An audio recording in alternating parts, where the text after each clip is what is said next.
இதுக்கு பேர் தான் கேதரிங் ஃபூட்டர். இப்போ இந்த கேதரிங் ஃபூட்டரை யூஸ் பண்ணி எப்படி நம்ம ட்ரெஸ்ஸில் கேதரிங், அதாவது சுருக்கம் எப்படி வைக்கிறதுன்னு பார்க்கலாம். அதே தான், இதை ஸ்க்ரூ ப்ரெஸ் பண்ணிவிட்டு ஃபூட்டரை ஃபிக்ஸ் பண்ணியாச்சு. இப்போ நம்ம கேதரிங் ஸ்டிச் பண்ணி பார்ப்போம்.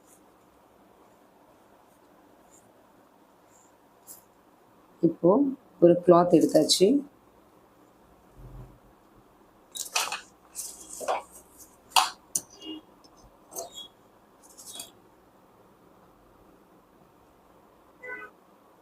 இப்போது ஸ்டிச் பண்ண ஸ்டார்ட் பண்ணலாம்.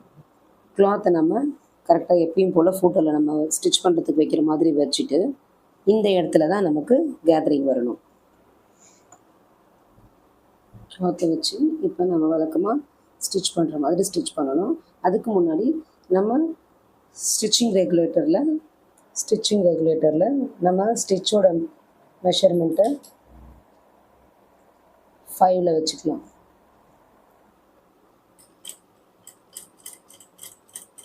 இப்போ ஸ்டிச் பண்ணும்போது நமக்கு தேவையான கேதரிங் வந்துடும்.